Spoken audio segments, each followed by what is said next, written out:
pass. Wilco makes a run ahead of it. Bergkamp suddenly changed pace through the centre. It's Bergkamp! That's magnificent!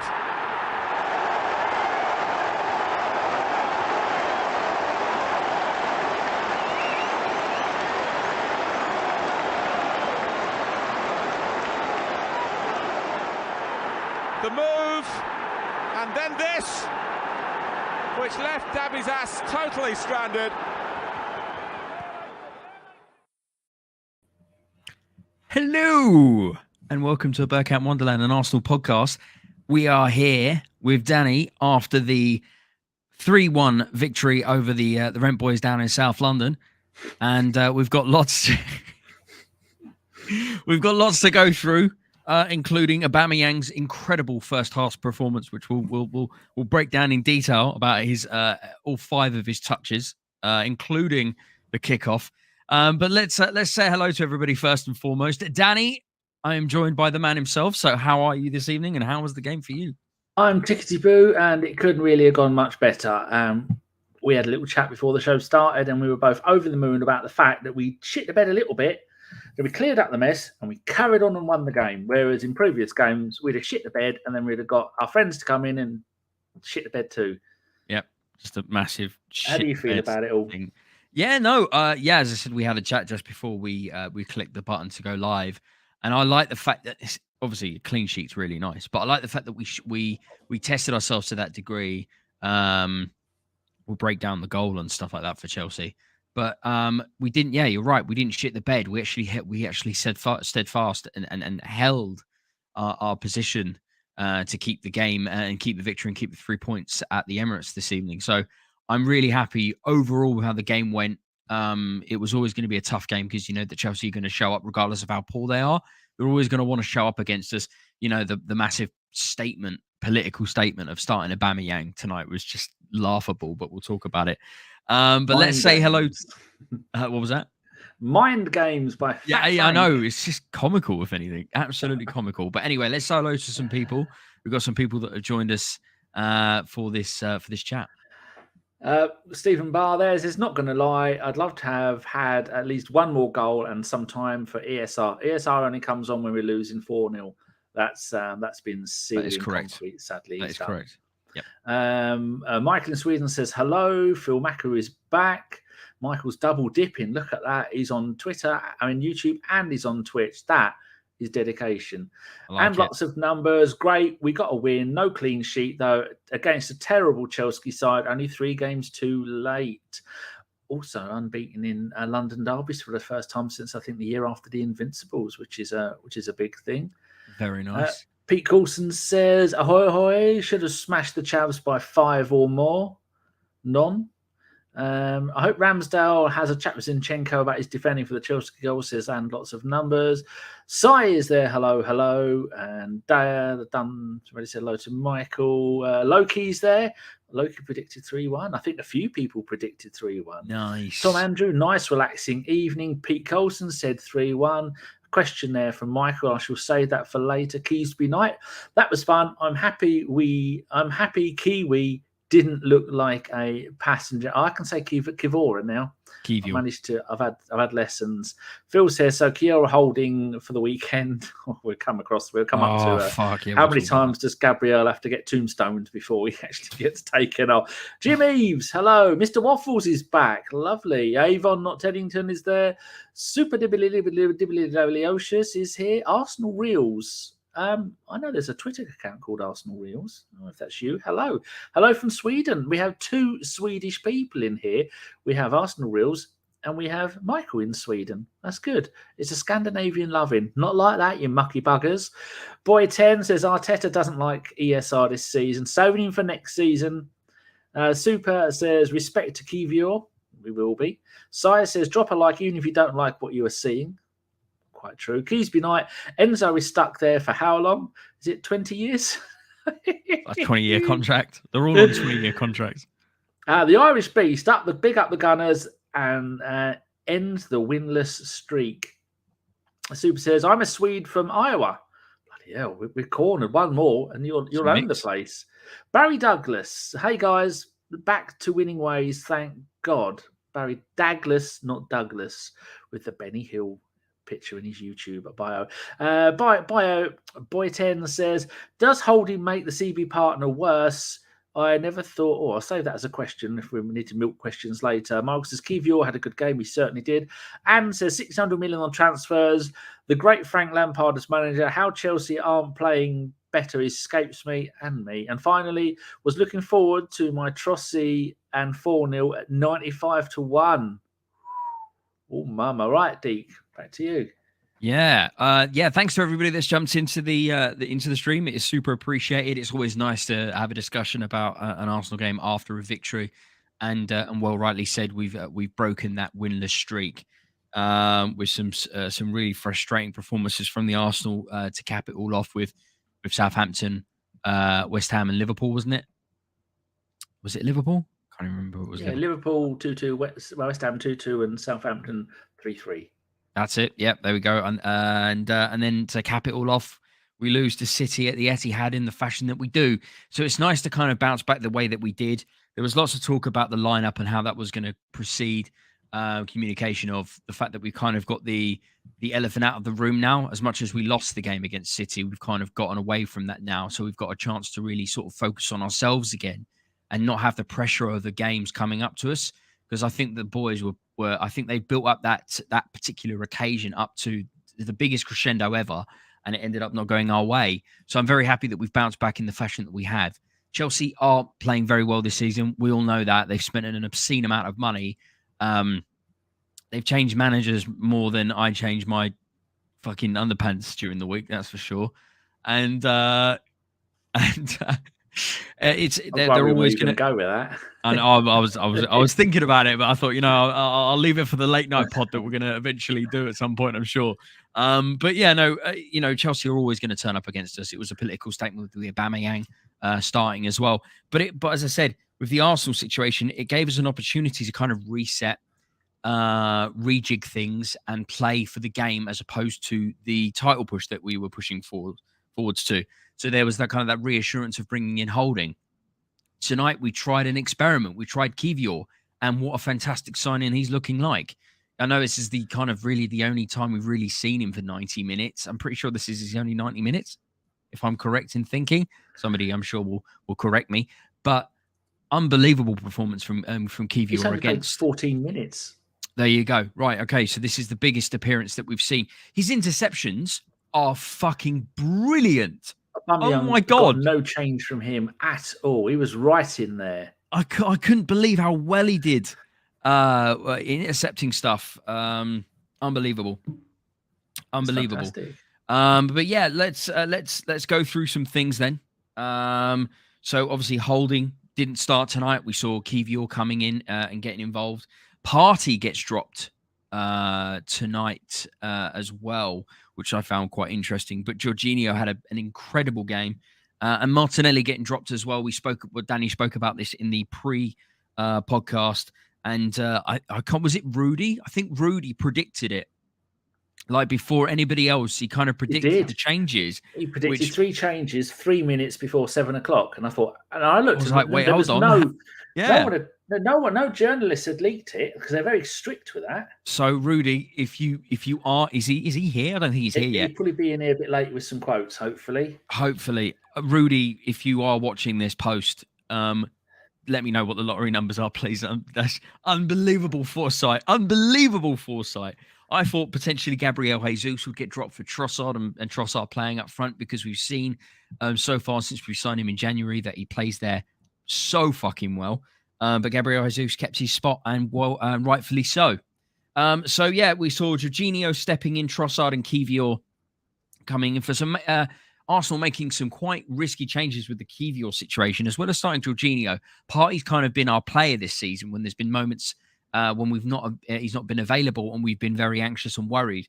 But Jorginho, who signed in January, as did Trossard, so 2 signings here from January, stepping in and doing the business and saying, if you get a few more players like this, the squad depth will really help, and hopefully that can help with the title push that will inevitably go on next season, and obviously the Champions League run that we're going to need to worry about also.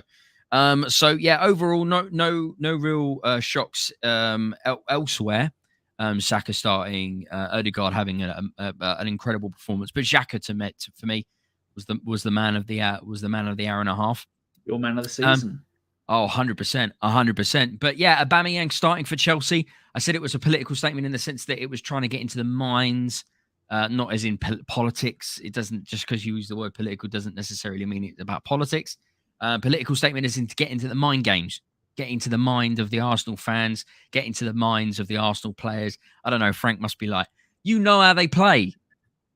So do something about it. I think that's why he took no notice of what the manager told him to do. I found it quite interesting. Did you notice it as well, Danny, when we were singing North London Forever and all of that at the start before the game?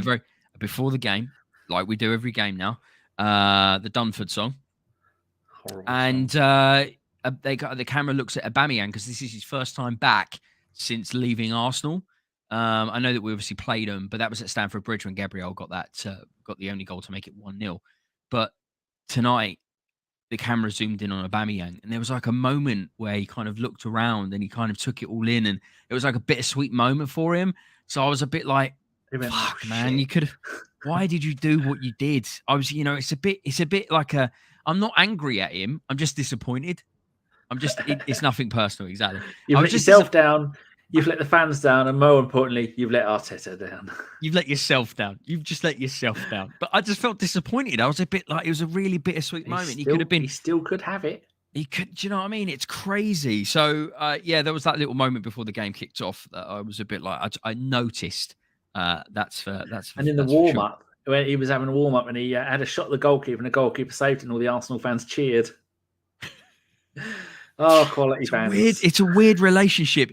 I think it's going to always be difficult as well because a lot of the situation was a lot of light was shed on the situation because of the documentary. So we got to see a little bit more insight into how that all played out. Because I don't know about you and I don't know about anybody else, but I would have loved to have been a fly on the wall or a documentary being made during the Cesc Fabregas situation. When he took time off and went to the Formula One, maybe the Robin van Persie, the Henry situation, moments like this.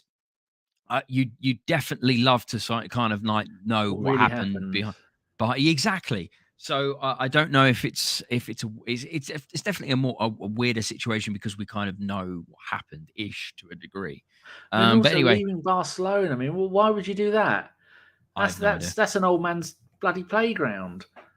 Yeah, I have no idea.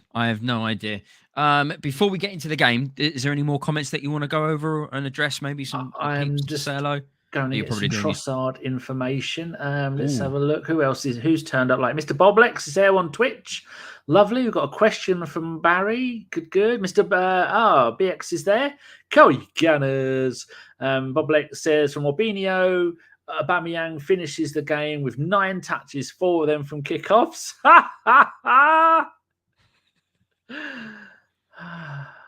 That's nice. Savor that a little bit. I like it. Albert is there. Afternoon, Albert. Loki says 78 points, 4 games left. Not a bad season.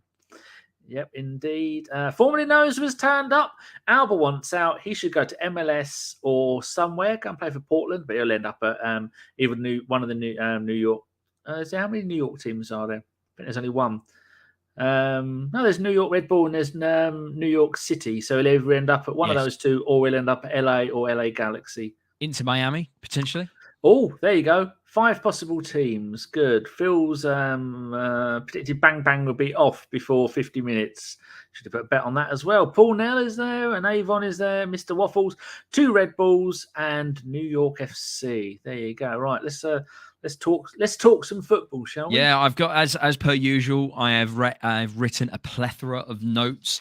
I always every single time I ever make notes on a game, I always find myself making just too many notes, and I'm just like, yeah, I did that at the beginning of the game. I made a note after 6 minutes. I thought, no, there's no need for that. No, I'm just I do it every time. I do it every time, but then I don't. But then I'll sit there for like 15 minutes and not make a note, and I'm like, I should be making notes. I bet exactly. I'm like, I better write something. Fucking hell. And then you start making bullet point notes and stuff as opposed to a timestamp. Anyway, I digress. When you start writing them in shorthand, then you know you're in trouble. Yeah, taking it too seriously. That's it. Keith, you're starting the game with a few misplaced passes. obviously he finishes the game very, very strong. I'll talk about my man of the matches and my gentleman's nod at the end. Xhaka chance, really great read. Xhaka ends up getting man of the match. If he hasn't got the man of the match, I don't understand. He got a hat-trick of assists tonight. Unbelievable football player. See who got the man of the match. It's so good to see him back. Odegaard. Makes no sense. Well, because he got the goals. Xhaka gets the man of the match because of his assists. But anyway, I digress. It is what it is. But yeah, no, Partey doesn't start tonight. Jorginho starts. And then we see a Xhaka performance. Danny, what is that about? Is Partey... There's communication in this talk. He's going to turn 30.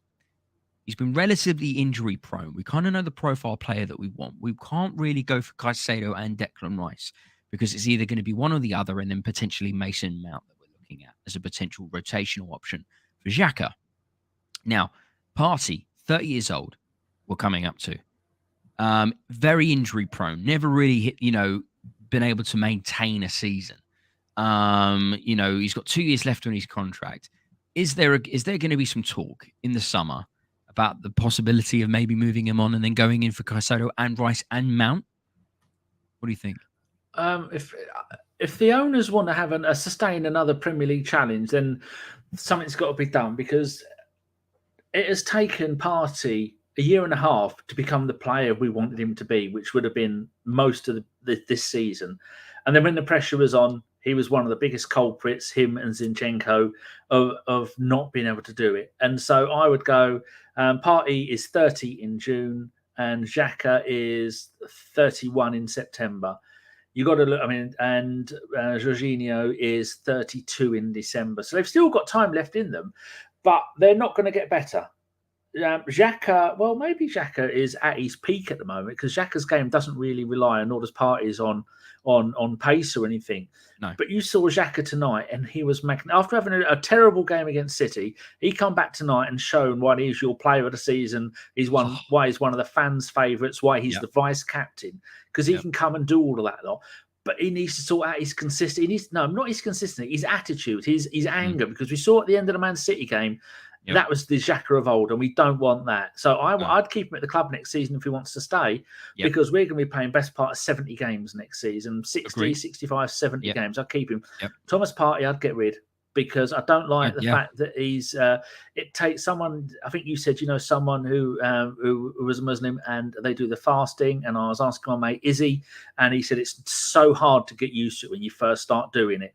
And Partey is his first year, and we don't want to go through that again next year. I know Ramadan is at different times of the year, much like our Easter isn't. It doesn't start at the same date every year, but it is going to be in April. And April is like someone put in the chat, April's gone, we're winning again. We can't have a player who is going to be struggling with that, even though the league are nice enough to allow people to go and have food and a break, unlike some other leagues that we could mention.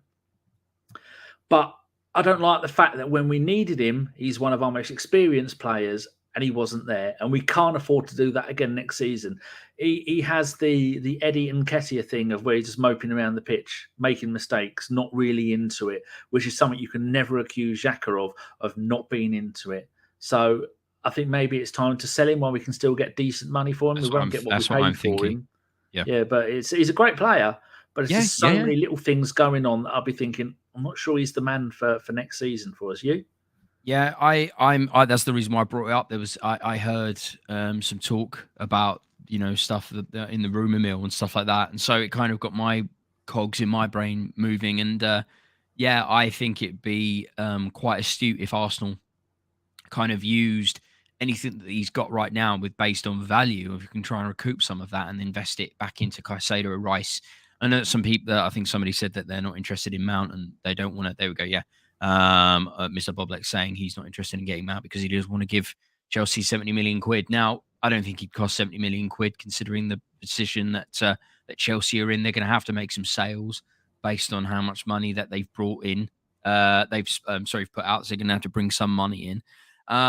If Arteta likes Mason Mount, I liked him at Derby. I thought he was a fantastic player, Mason Mount at Derby. Then the first season back at Chelsea, I thought he was brilliant. I think he's kind of come off the burner recently, but you can't really have a pop at anyone at Chelsea, regardless of whether you like the player or not. Like Sterling was was appalling tonight, really showing why he shouldn't be anywhere near the England team anymore. He's gone full MLS. He's gone over the hill. He's over the hill now. Gone full MLS with Chelsea. Gone there for the money. Yeah, ridiculous. He's over the hill. His England career is knackered now. Agreed. Now, the issue there again, as I said, as much as we don't like these players and whatever, it's a very hostile environment at Chelsea at the moment. It has been for a few years. Ever since the whole fucking Jesus Christ, Chelsea owner Abramovich. Since the Abramovich situation with the coup from country of unknown origins, all of that, and then and Russia and stuff, and the war, and so there's been a political, and then it's kind of just riddled them with just disease, and obviously a lot now with the buying and buying so many players and signing on 8-year contracts, and there's just a lot of toxicity at Chelsea at the moment. So I wouldn't really rate on Mount. What now? I'd rate him on the times when he has been good, because it's a little bit skew whiffy at the moment, that's for sure. But yeah, I think it'd be interesting. Another decent young player who's been ruined by that club. His attitude is fucking appalling now. Can't stand the guy. Is crazy. I thought he was brilliant last season at Palace. I thought he was really good. I thought he did a really fantastic loan. That's called the Zaha effect. Big fish, little pond. Can't cope with a big team. Yeah, there's obviously talk about when potentially Wilfried Zaha is going to go. I think his contract's over at the end of the season, isn't it? I'm pretty sure that's correct. Obviously, they were talking about him going to a country I didn't expect him to go. Bloody hell. Anyone know in the chat where it was linked that Zaha was going to go outside of the Premier League? Might have been the Middle East or somewhere. I thought, fuck it, he's only, what is he, 30, 31? That's a waste. Yeah, well, I don't know. Rich. Yeah, well, that's it, isn't it? It's going to be interesting to see what happens. I was just laughing at the Sterling, Loki's comment. Sterling plays like a pregnant social worker. My missus likes the way he runs because he looks like he's holding handbags. He's like, oh. When he gets so, he can almost rest a pint on his ass. That's how much a big sticky out arse he's got. He has got a strange running form, but even at is he 31? He should still be a magnificent player. Everywhere he's gone, he's been great. And going to Chelsea, I mean, he's going to have to get out of that club soon. Otherwise, he's going to go down. But Newcastle, he'd be great there on one of the wings. He likes living up north. He's been at Liverpool and Man City. But that Chelsea move, no, you went there at the wrong time. You're not going to be their saviour. You're better than that. You're one of England's best players in the last decade in that position. Wonderful player. Yep, that's it. Have we got any comments, or shall I just go in straight in because we haven't really covered any of the games so far? They're just agreeing that Gallagher looks good, and Ornstein mentioned that the price for Mount, but they haven't metabolic. It won't. It will never in a million quadrillion years be 70 million quid up front. It will be like 30 million with add-ons up to potentially 70, depending on whether we win the Champions League or Premier League. That's what it will be. And if we win the Premier League and Mount's pivotal towards that, then I don't really give a fuck. You know what I mean? 10 minutes here, all Arsenal, 11 minutes. Xhaka playing very well. So very early doors, I've noticed that Xhaka's really stepping up and doing the business. 13 minutes here, Kivior doing really well to win the ball back. Quite early on, Kivior started to show his ability to intercept the ball. Unbelievable. From a guy for his first ever start for Arsenal in a game as it is his first ever start. If it isn't, it is. All right, fantastic. He's played 14 Premier League minutes before this. Okay, fantastic. So his first ever start for the Arsenal and steps in the way that he does. As I said, the first couple of minutes he had a couple of nervy passes, but I don't think that's his strength, and I think they're going to work on that. His interception play was fucking unbelievable. The way he reads the game is like that. And I noticed when he was passing to Gabriel, it wasn't a little tappy pass. It was a confident. Whack, get this. Because then the ball covers the distance in less time to have it intercepted. Yeah, that's Good. it. That's I it. like that. Gabriel Jesus started the game quite rusty. Trossard with a cross. Saka with a header. And then Gabriel Jesus with a poor follow-up after 15 minutes. Weird save from the keeper. Kepa kind of like saving it mid-air and then releasing the ball. I was a bit, what was that all about? I've no idea. Keith, you're looking really, really good now after 16 minutes. And then it takes 17 minutes for the Xhaka to Odegaard. And a great... We're looking good again. We're looking good again overall.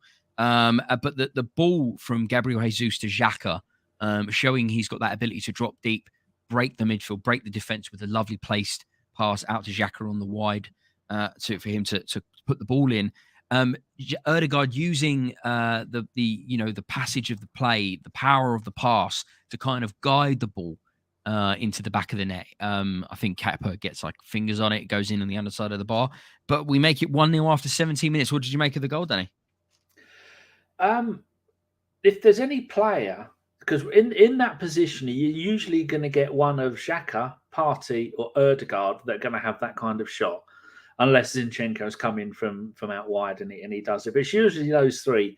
And out of those three, although when Xhaka and Partey do it and they spank one in from half a mile out, I don't want them doing it. I want someone like Odegaard. He could do that from the halfway line. He could do it for 6 inches out. His ability to place the ball, and to do that when it's come in from the left-hand side at quite a decent speed, for him to be able to side foot that into the net, that is just utter cut. Didn't it hit the underneath of the bar as it went in? It did, yeah. Kepa made a fingertip to it, yeah. But it was so perfectly placed that it was just he didn't have enough on the fingers because it was just hit so well. Perfect hits the underside of the bar. A beautiful goal. Beautiful. Whereas other players would hit it at the goalie, or Partey and Xhaka, 99 out of 100 would put it over and kill someone in Rowe said. So it's just, if anyone's going to do it, let him do it. And you could see from then, Odegaard was on it. Tonight was going to be his game, and him and Xhaka just dominated everything. I mean, everybody had a great game. I don't think there was anybody who had a bad game, apart from maybe when they fell over. But that's nothing to worry about. I think Trossard had a relatively quiet game, not necessarily a bad game, but he had a relatively quiet game, which I found quite weird. But no one had a bad game. I was thinking about that, and I was watching it, but see how often Jesus was out on the left-hand side. That's where Trossard was. And so Trossard was having to go more back towards our end, because Zinchenko was in midfield. Now, Zinchenko, I'll give him his dues. He was doing what he usually does, but he was tracking back really quickly. He did well. He did relatively well, apart from the Chelsea goal. He did relatively well with defending tonight, apart from getting back and goals. Covering. It kind of, one bad situation kind of fucks the rest of them all up. But does anybody know how many times Trossard's played with Gabriel Jesus this season? How has he played? How many minutes have they played together? Well, I've got Trossard's thing up here. Already had it up, but it doesn't say who. Yeah, I don't know if that sort of stat is going to be quite. It's going to be quite difficult to work out. But I think it would be a situation of they've not played with each other. That's what she said. They've not played together for very long. So they're kind of there we go. Yeah. Mr. Waffles, less than 30 minutes, not including today. So they've got that. They've got some gelling to do. They've got some gelling to do. So maybe that's got something to do with the fact that Trossard didn't play exceptionally well today. That what we're used to seeing, that's for sure. I thought Gabriel Jesus would have been dropped and Trossard would start and Martinelli would start. But it was the other way around. But and Gabriel Jesus got himself the third goal. 20th minute here, Jorginho breathing fresh air into the side. The changes that we made, Kivior by this point, 20 minutes in, really showing some fantastic stuff, intercepting the ball. Jorginho instead of Partey, allowing Xhaka to create and perform, feats that we loved seeing so far this season, but we haven't seen recently, and creating what I believe to be a man of the match performance. But what did you make of it, Danny, with the fact that we've brought in Jorginho? Did you think it was an astute change from Arteta, or do you think it's because he knows how Chelsea play? Because this is his first time back playing against his boys, isn't it? I'm guilty of this as much as everybody else is. Of Arteta's new at the job, he's learning on the job, and when he makes mistakes, we point it out. But I think not enough people point it out when he does something right. Partey was not in the groove, needed a rest, whatever the reason was. Jorginho comes in playing against the team that let him go. I mean, he could still be there playing in the first team. He's a great player. I think, wasn't he their captain or vice captain or one of those? They have so many different players there. Who knows? but he did the job and he did it well. And I see him and Jorginho, captain of Chelsea. Yeah, I'm pretty sure he was for a while. I'm sure he was. Yeah, I'm sure he was for a while. I've seen him and Zinchenko having a little good thing in the middle, which allowed Xhaka to get forward and do what we want from Xhaka. We've seen a lot in recent games where Xhaka has had to come deep to help Partey. Only a few times, but that role gives Xhaka the EBGBs. He doesn't like it. Like when he has to cover at left back, gives him the willies. He gets the shakes. He gets the detoxes, and it's not good for him. But making those changes, they were all good. But the only one that didn't work out as good as it could have done was on the left-hand side with Trossard, but we've already covered that because you need to build a relationship with a player, and you don't do that in the space of a handful of games. You do that over the space of a season. It's I'm still not overly happy about the positioning of where Jesus plays, although tonight, perfect game for him. He did nothing wrong, but I want my forward to be in the middle of the box. On the edge of the kind of position where Odegaard finds himself. Maybe that's why he doesn't do it. Maybe. It's like, remember in the old days, you'd have the big man up front and you'd have the little man like a Gaza, and you go on, Bergkamp, off you go, free roll, do what you want. We've given that free roll to our striker. I mean, do we even call him a striker? We've given him that free roll. I'd say he's a false nine. He's kind of like an anti-striker. The anti-striker. The anti-striker. He's an anti-striker. Someone copyright that. We're having that. Yeah, that's it. I was happy with the changes, but it really showed having Jorginho and the fact that he was able to kind of anchor that position that Partey has been playing so well this season, but hasn't been recently. But Jorginho stepped in, did the job so well that allowed Xhaka to go and do what he needed to do to go and get himself 3 assists. 24th minute, Chilwell chance. Ramsdale reads it beautifully. He knew that he was going to come across goal with the shot. Makes the save. Fantastic stuff. But there was glimpses only 24 minutes in that Chelsea can catch us on the break. I find it funny that Chilwell creates the chance and not Aubameyang with only 9. Was it 9 touches tonight? Was it 9 touches? Yeah, it was. We've got you carry on and I'll go and get the pitch. That's all right. But yeah, Chilwell creating the chance. But Ramsdale, once again, sometimes you don't get called upon very often in a game. But when it does matter, you've got to step up 100%. You've got to go from 0 to 100. And Ramsdale's done this time and time again. There's been moments throughout the season where he saved the game, saved the season. And, who knows what would happen if that chance goes in. Pierre-Emerick Aubameyang had 9 touches versus Arsenal, and 4 of those were from kickoff. This is from the Sky Sports official Premier League Twitter.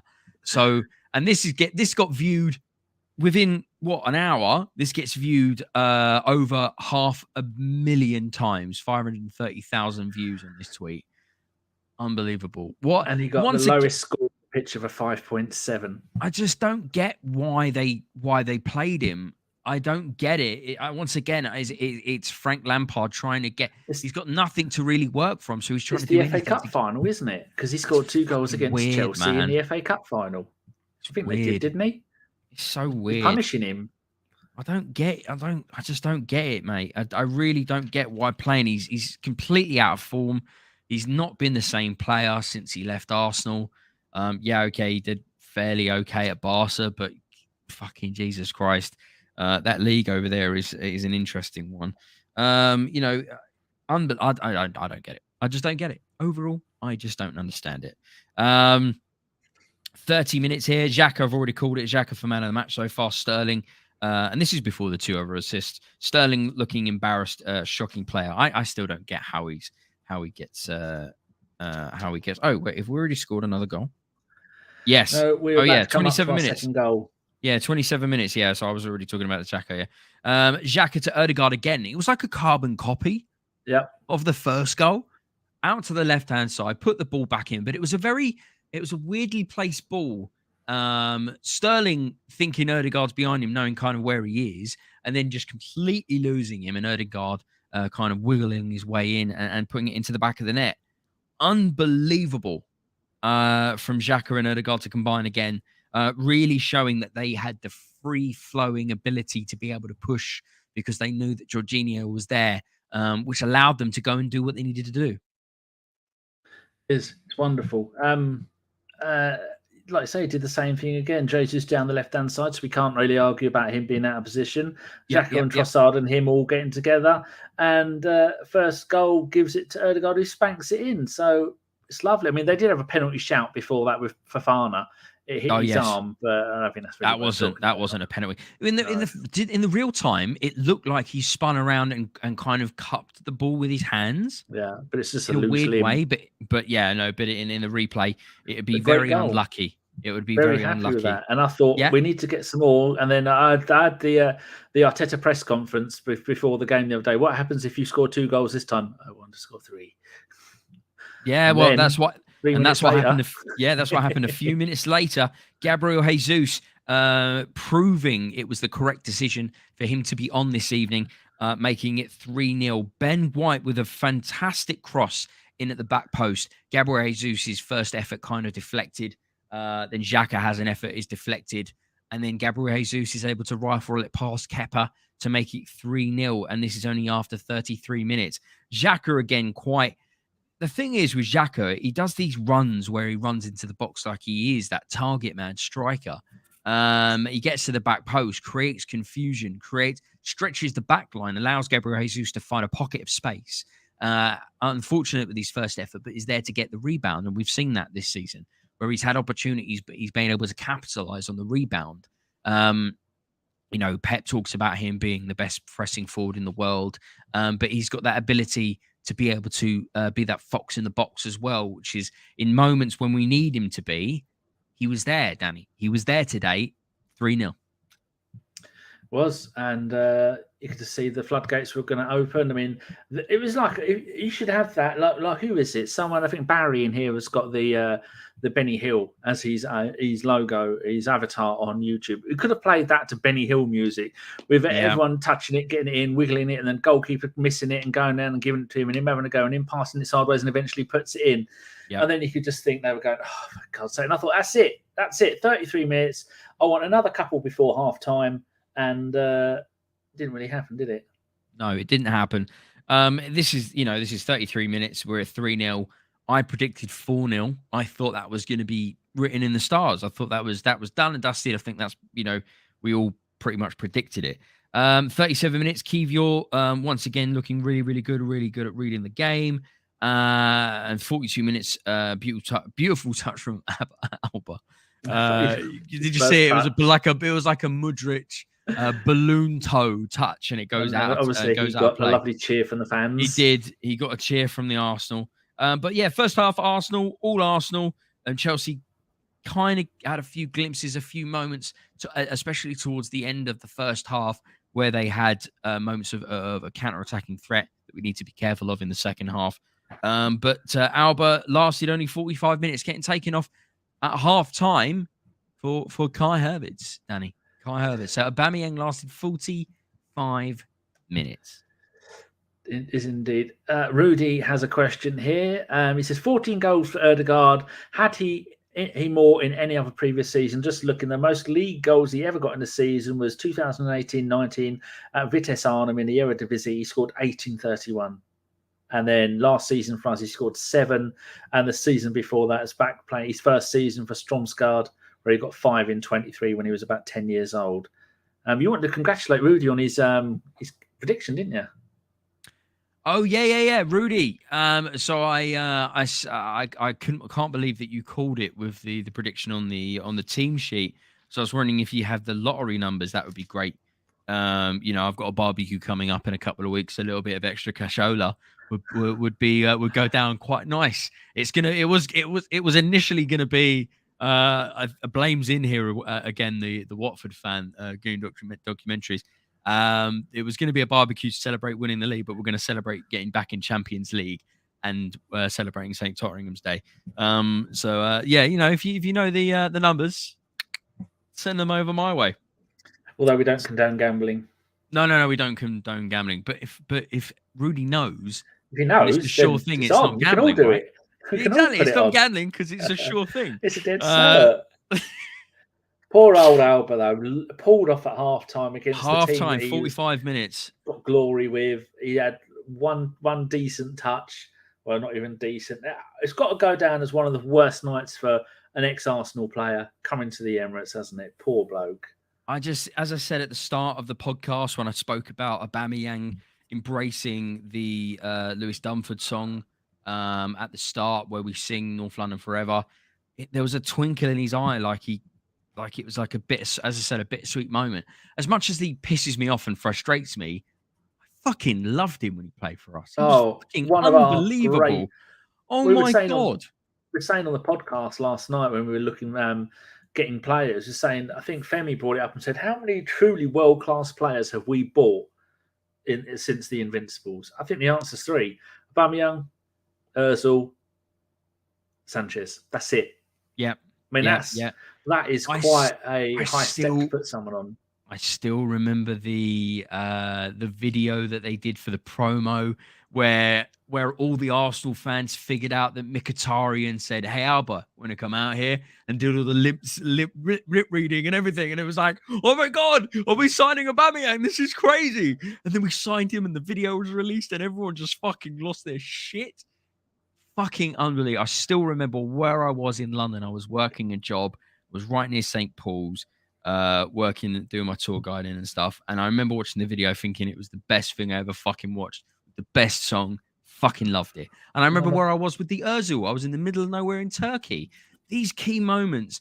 And so it is a bittersweet situation with the Aubameyang. It is very bittersweet. I'm hoping that he kind of does redeem himself in a way, not necessarily against us or at Chelsea or whatever, but not in the Premier League.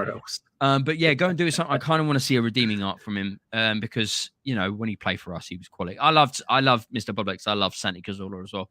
I thought he was absolutely class. Got some quotes if you want some. Yeah, hit me with some. Rudy is sliced us up some lovely quotes. Arteta on Gabriel's injury. Quote, he wasn't comfortable. He tried for 15 minutes, but he couldn't carry on, which was a concern. And then followed that up with Arteta on why he started Kivior. He looked ready. He looked fresh. Better and better every day. He's got potential to be great. I know we're going to come to it later, but do you want to talk a little bit about how many times does a player have to go down with an obvious injury before we do something about it? Because about 4 or 5, apparently. Seems like until the moment where Gabriel's holding his leg. Yeah, like he's been separated from his body. He's like, guys, like Monty Python, and then he has to put it down. Yeah, it's only a flesh wound. Yeah, and then kind of doing all of this because he's like, guys, I haven't got this is my bendy leg. Can you take me off, please? Unbelievable. Wheelbarrow. Yeah, I couldn't believe 64th minute from the goal and everything like that. And I'm starting to get really worried about him. I don't think there's anything really huge save from a Xhaka shot. It's 52 minutes. Here we go. Yeah, 52 minutes. Gabriel holding behind his leg. Not necessarily his hammy, but slightly higher up. Yeah. More towards his arse cheek on his right leg. And I'm like... What does that mean? Leakage? Oh, fuck. I'm like, fuck. Like, no one spoke about I know we've lost Saliba, but nobody's fucking spoken about the potential what happened. What the fuck do we do if we don't have Gabriel? Holy fucking fuck. You wouldn't be surprised to hear that every time you do a show with me, it always gets demonetized every single time now because you're quite the potty mouth, you dirty trollop.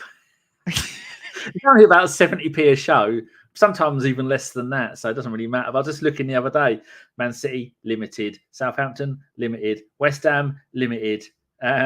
Liverpool, limited. And before that, none. This one, it'll be limited. There goes. I'm going to be honest, guys. This might get limited. Do you know what? Right, I don't actually swear much, but whenever I talk about Arsenal, I get really into it, and it's the passion, isn't it? It's the passion. But yeah, Gabriel holding his leg. I'm starting to get real worried. I don't know how you felt about it. And then he got another injury in a different part of his leg later on. You're thinking, what's going on? And then he's down for 4 or 5 times. After the first one, and we're 3-1 up, take him off. Why don't you take him off? Yeah. Again, learning curve for Arteta. Don't leave him on. 58 minutes, Trossard for Martinelli. Quite early on, I felt that substitute. I know that Trossard didn't have a great game, but I thought before 60 minutes, I'm thinking, That's a change, and that was before the goal as well. That's a change of real positive intention. Jorginho just having a great game today. Arsenal midfield is the difference. And then 64 minutes here from Madueke. I think it's Madueke. I've put Madreyke, Madueke, not how you spell his name. Sure. Getting the goal after 64 minutes. I couldn't believe he's from Barnet. Oh, shut up. He's from Barnet. What, Barnet where? North London, where I used to live for a bit. Barnet. You got that young man at Crystal Palace, I think he's the centre-back, plays for England. Not only have I never heard of him, but he's got a name I can't pronounce, and he is I think he's local. What's his name? We were looking at Mark Guehi. Oh no, he's from the Ivory Coast, but he's obviously grown up over here. Eze. Yes. Eze. No, Mark Guehi. No, yeah. Mark. Yeah, I know who you're talking about. Oh. I know who you're talking about. I can't pronounce Eze's first name either. Don't worry about it. He's from Greenwich. Another London boy. There you go. He's at Arsenal for 5 years. Yeah. But yeah, Madueke getting the goal. Deflection off Gabriel.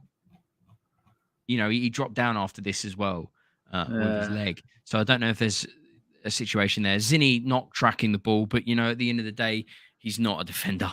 Let's be honest. He had a fairly decent performance today, doing some defensive work, but when it came to the moment, he didn't step up. And defensive work is not his strongest point. But what a ball from Kovacic over the top, displacing Zinchenko and beating Gabriel, and it coming a slight deflection off him as well to put it past Ramsdale to make it 3-1. Once again, no clean sheet today. I thought today we'd potentially get a clean sheet. But Danny, do you know how many clean sheets we've got at home this season? At home, so we've played... I've got the number here. Do you want to take a guess? We've played roughly 17 games at home. I'd imagine 7. What? I'll tell you what. I'll give chat 10 seconds to chuck some numbers into the chat. Avon's put none. Boy 10's done 4. Put some options in the chat, guys. What you think? How many clean sheets have we got this season at Michael says the 3. Emirates? Got some quotes from Rudy after this. Pete says Fantastic. 2. Phil Macker has got 15 clean sheets. So how many games is it at the Emirates? Have we played 17? Did you say 17 games we played Probably at 14. Home? Yeah? Oh, 17, possibly 17. Yeah, okay. So 17 games, and these. So how many clean sheets have we had at home this season? So we've got Peter Coulson 2, Phil Macker 15, Bob Lex 12, Ray 6, Twerk for Work 5, Avon. It's pretty low. It is. Barry Douglas with 6. All right. But hasn't 3. He got 12 in the whole 3? It's 3. It's 3. So that means he's got 9 in away games. It's 3. Oh, fucking hell. It's 3. So well played to MJL with getting that one correct. Avon, it's pretty low. Is a fairly decent 3 clean sheets at the Emirates this season. I have no words about that. I thought tonight was going to be a clean sheet. He's got 12 in all competition. I mean, in the Premier League, Pope's got 13 and De Gea's got 15. So it means we've got 9 away clean sheets. Yep, that's a bloody crime, isn't it? It's weird, isn't it? Allowed. It's really weird. But we concede a goal, and then on comes the second pantomime villain of the evening. First half we have Aubameyang. Second half we have Duck Man from Ukraine called Mudryk. Comes on warm reception for him, just as warm as Aubameyang's reception. Were you worried, Danny? Tell me honestly, were you worried that he was going to all of a sudden have a man of the match performance and get Chelsea back in the game? He's definitely... He looked determined, but he also, I mean, if you have only Jesus tattooed on the side of your neck in big bloody letters, when he's a very good-looking young man. Have you seen what he's got written on the front of him? Fucking, they've got a donkey's arsehole or something. I don't know. It's talent crossed out, and it's like, or something that I can't remember what it is. it's got like talent with the word talent crossed out, and it's got like I can't remember. Basically saying that talent isn't everything. It's about how hard you work or something. It's really fucking stupid, dumb tattoo. It looks like a kid drew it. It looks horrific. I don't get it.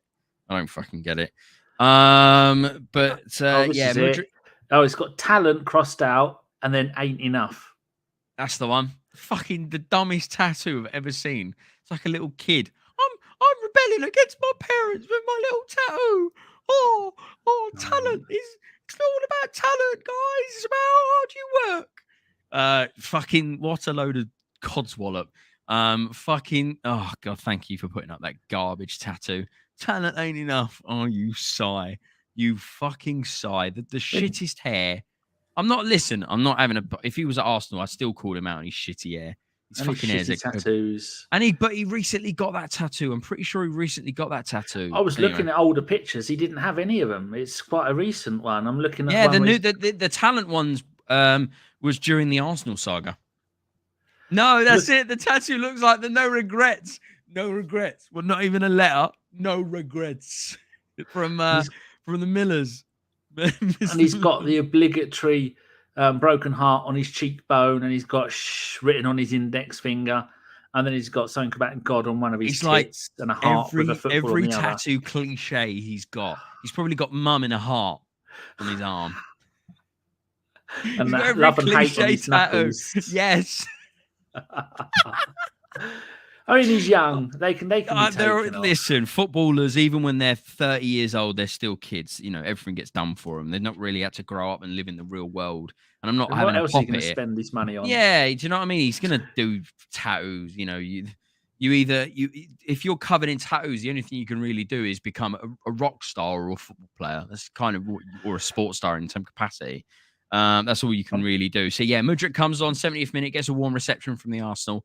Has a few moments, but doesn't really do too much. 72 minutes. With the ball down the left, though, doesn't he? Oh, yeah, he's quick. Yeah, but he's the Ukrainian Arshavin. Yes, I like that. I don't know if Mudryk does anything to do with handbags, because Arshavin loved the handbag. Loved the handbag. Oh, he loved it. Enough of them. He loved it. He made handbags. Good lad. Made handbags. I don't think enough men express their sexuality in the form of a handbag. Good lad. Exactly.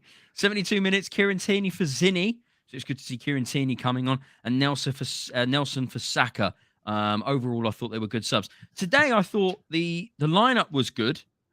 I thought the substitutions were good. What did you make of the lineup and the substitutions as a separate entity? What did you make of it? Later on as well, Gabriel. It took about 70 years before Gabriel came off for holding and Jorginho for Partey. But apart from that, what did you make of the lineup and the substitutions? I thought they were pretty good.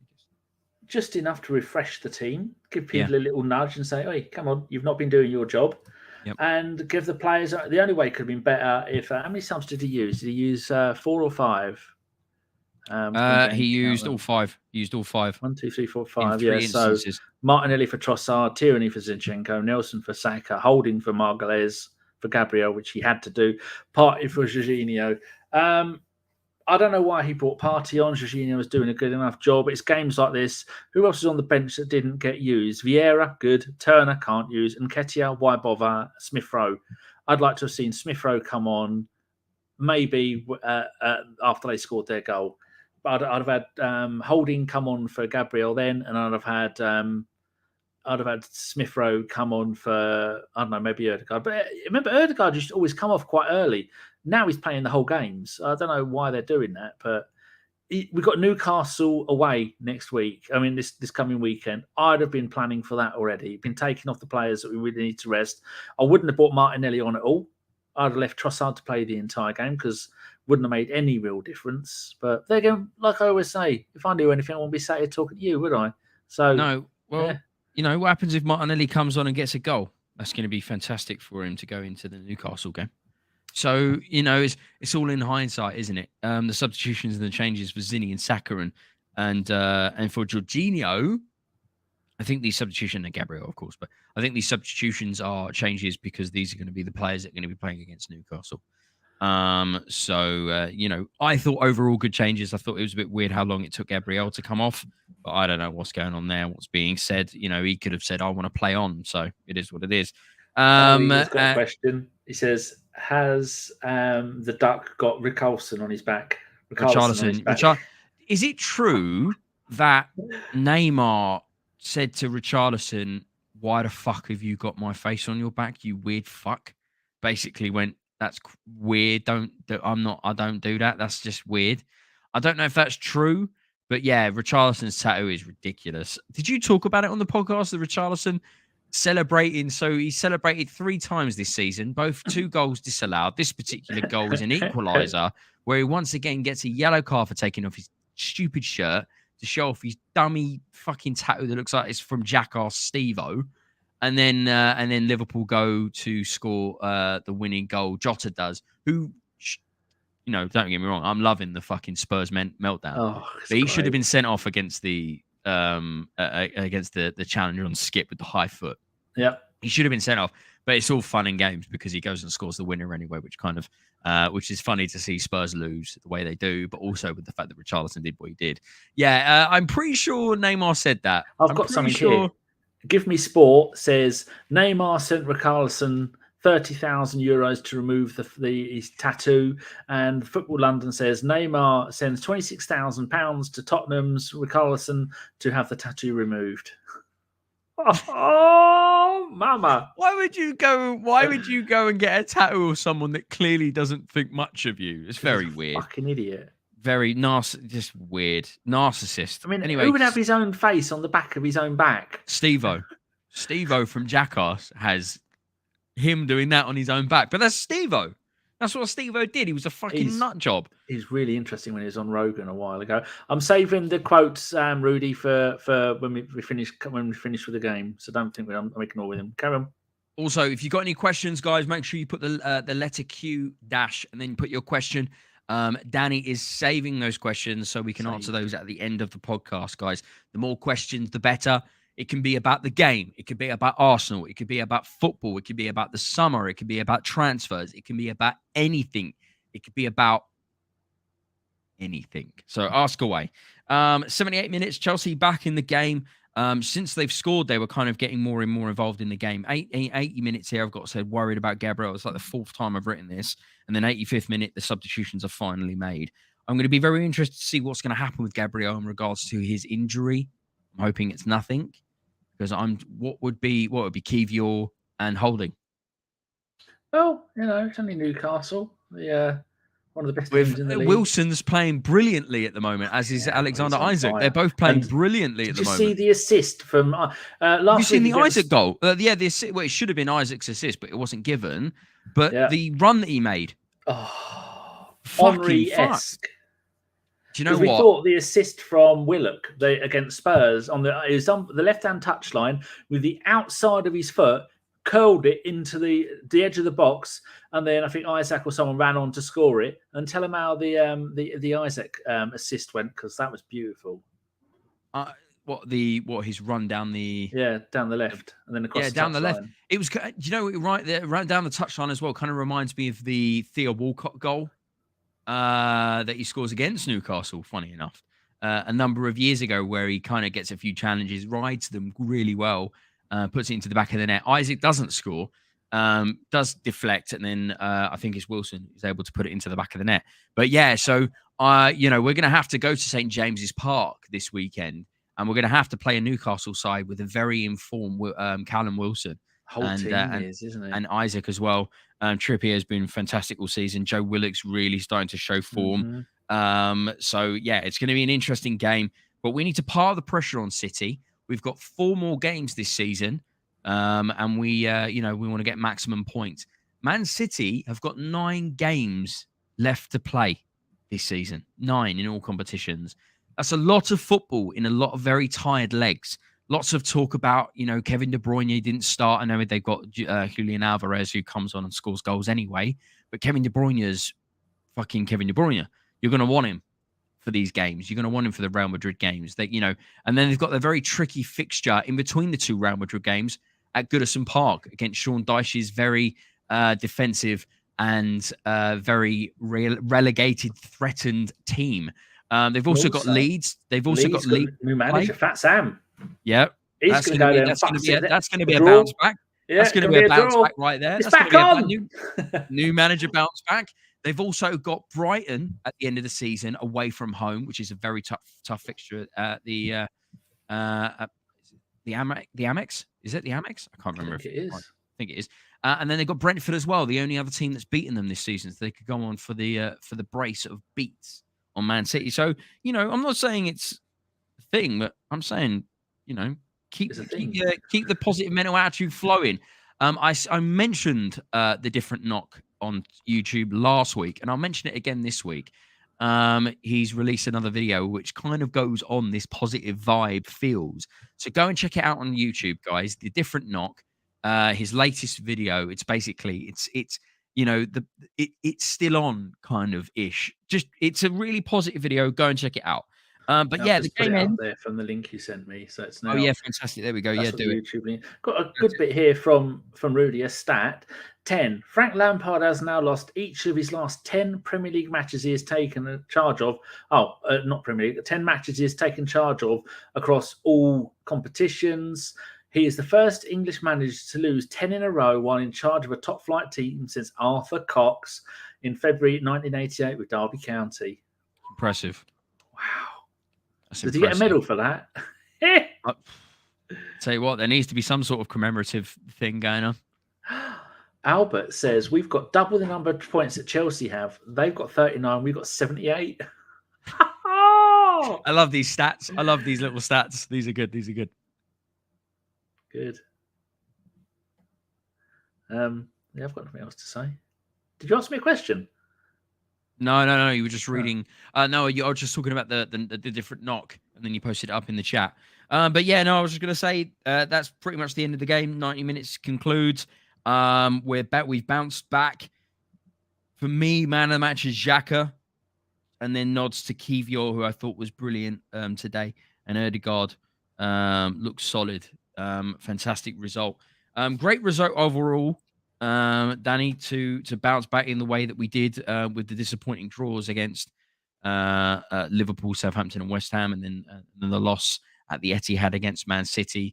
All looked lost, but we've bounced back in the way that we have, which is fucking fantastic. If you have any questions, guys, make sure you put them in the chat.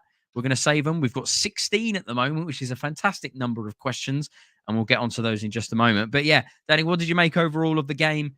A 3-1 victory against a Chelsea side that could have potentially hurt us, even though they've been playing really, really badly this season. And we've helped, we've helped with the possibility, and I'm holding on to it, the possibility, mathematically, they could still we get are relegated. Leonardo DiCaprio in the final scenes of Titanic. We're not letting go. We're not letting go. Chelsea are probably going to win a game sooner or later. And knowing Arsenal's luck, this could have been the game that they come back and win. They've got the players, they've got the ability, but they haven't got the manager. And congratulations to Arteta. You have shown that we are the second best team in the Premier League. We're the best team in London, and we've done really well for the first time since the Invincible season. The season after the Invincible season, we are the best team in London, and that is quite some feat. Most of the other teams only have to cope with 1 or 2 derbies a year. Manchester have 2, Liverpool have 2. Well, next season, Liverpool only have 1, or have none. I don't mean Man City. You've got 2. There's 2 teams in Manchester. Yeah. Yep. And the Midlands, well, they've usually only got 1 or 2 teams in the Premier League. There's usually 5, 6, 7, 5, something like that. England, London teams. I'm trying to move my foot and I'm burping at the same time. There we go. Foot moved, burp out, get on with it.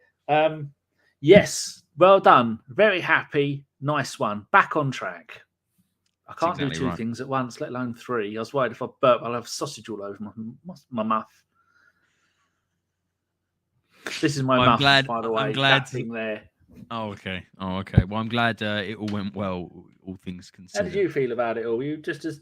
Yeah, I'm just as chuffed. I'm really happy. I I was trying to. It was like a false confidence against City, as much as I was trying to be confident. We all kind of knew what was going to happen there. Yeah. But tonight, I was very confident that we were going to demolish Chelsea. I thought that we would get the clean sheet, but I'm happy to get the result regardless. So yeah, 3-1, and we've got 4 games left. I know that it's going to be tough, but let's test City. Let's push them to that last week of football where they got those 2 very difficult away games against Brighton and against Brentford, who, as I said, have already beaten them this season. And I'm hoping that Matoma will be able to build up some confidence and play against them really, really well. We've got Forest, our second last game, and then we've got Wolves at the Emirates as our last game of the season. So Nottingham Forest potentially could be relegated by that point, or they might be fighting relegation. So it's going to be an interesting game to see what happens there. But if you were given Brighton away from home and Brentford away from home, or Nottingham Forest away from home and Wolves at home, I know which games I would rather. That's for sure. And I'm hoping that we can kind of use that and put the pressure on City, who have now got all the pressure on them, as well as the Champions League games against Real Madrid and an FA Cup final against their Manchester brothers. So we'll see what happens. If you have any more questions, guys, make sure you put them in the chat. We've nearly got 20 questions, which is freaking awesome of you. Oh, some of them are Rudy's quotes. Some are Rudy quotes as well. So that's freaking fantastic. Mr. Bob Lex wants to know, have we won all the London derbies? So we beat Palace, we beat Fulham, we beat Brentford, we beat Spurs, we beat Chelsea, World Cup, we beat West Ham, we beat Spurs, we drew with Brentford. Yeah, well, we didn't though, did we? We won the game, but I forgot to draw the line. We beat Fulham, we beat Palace, we drew with West Ham, beat Chelsea. So that's not bad. And I think that's it done now for, it is London derbies. So however many there was, I think there's 8. And we won 6 and drew 2. Not bad. I'll have that. Not bad. The West Ham game was just poor, but we shouldn't have lost to draw to Brentford. That should have been a win. That's just poor. Should have been. And much like in Dortmund at the weekend, I hope that mugged off penalty points VAR bullshit doesn't stop us from winning the league, because Dortmund should have had a penalty of the weekend. That meant they only drew. That meant Bayern went ahead of them by 1 point. And yeah, they've admitted this season that it's an absolute deal. But Barcelona threatening to go and play outside of Spain in another league. What the fuck is that all about? They're fucking morons. That's what that's about. I don't understand. What, can you just do that? Can you just do that? I don't get it. Can't. I mean, Monaco have, but anyway. Jack says from Twitch, if Bournemouth beats Chelsea at the weekend, they will go above Chelsea in the league. Solanke's been playing brilliant this season. Billing's been playing brilliant this season. Lerma has been playing brilliant this season. The Bournemouth side look really good. And they've had 4 wins in their last 5. I say fucking go for it. Go for it. And then that will, if they beat them, they'll be above them. And if Wolves beat Villa, then they'll also go above them. And the Wolves will be Chelsea will be 14th, and then they will only be 9 points ahead of the relegation zone unless Leicester and Leeds win, or Forest. Any of those win, and then they'll only be 6 points above relegation. Brilliant stuff. There you go. They're just talking about some of these and they're saying what. Yeah, Barca laughed my ass off. Oh, Shane has turned up. Oh, Shane. After the loss to Man City, I recently listened to an old 2012 podcast on my Nano. Steve Bald, absolute legend. The Steve Bald Collective? Or do you mean Steve Lord Hillwood? 2012. No, that would have been the Steve Bald Collective. ABW didn't start till June 2013. I've still got all of the old Guna, what is it called? Robert James and Daniel and what was it called? Their podcasts. You know, James, Daniel Karen and James Rowell Stokes and Jock. Good God, Guna something. I keep thinking Goonaholic. Anyway, got all of their pods. I've got all of the Steve Bald ones. I think they're still available. He's still paying for that website, and he hasn't done a podcast in 9 years. Messi fucked off to Saudi Arabia without permission from PSG. He's on a 2-week break now. Messi, he's been suspended for 2 weeks. Chris's Lorient went to PSG and beat them 3-1. Did you see the PSG goal? No. Absolute scumbag. The Lorient goalkeeper thought they heard, or the defence thought they heard the referee blow for a free kick. He put the ball down. Mbappe ran up to him, took the ball off him, and scored. And the referee allowed it, even though they thought he'd blown for a Daniel Gordon schooner sphere. Cheers, Daniel. I've got all of theirs, and Shane Steve Bald Collective, where I made my debut in November 2012. Great days. When there was only, I think there was only 2 other podcasts then. God, I feel old. Right, let's do some quotes, shall we? We've been going an hour and 10 minutes. Yes, let's do some quotes and questions. Right, I shall alternate between questions and quotes. We'll start off with a quote from Rudy. Martin Odegaard, I just try to be in the right areas. I think when the ball's on the left, it's a bit tricky sometimes when you have right-footed players. But as soon as I can see Granit attack the space, I know he's always going to go. Oh, God, stop. When I put my mouse over it, it changes it from white on blue to all blue. So stop it. Read that one there. When Granit is in space, I know he's always going to put it in. It's just about being there in the right areas and try and hit the goal, which he did superbly. Now I have a question from Michael very early on at an hour and 10 minutes ago. Might have gone to bed by now. It's midnight in Sweden. Question D. Is Fat Frank getting the Chelsea job the best thing since James Corden ever done? Hold on. Is getting Frank the Chelsea job? Oh, yeah, because although James Corden is a West Ham fan, he was photographed sitting next to Todd Bowley, wasn't he, in one of the games, chatting, and they reckon that he had some influence on getting Fat Frank back in the club. I mean, as a West Ham fan, I bet he's delighted that Bowley listened to him. I can't stand James Corden. He's a fucking... I'm so happy that he's in America. The annoying thing is his show's plummeted and it's cancelled now, and it's cost CBS like 20 odd million quid because it's hemorrhaging money because it's so bad. Yeah. It's a fucking... Might as well get Bud Light to sponsor that show. Yep, that's exactly fucking right.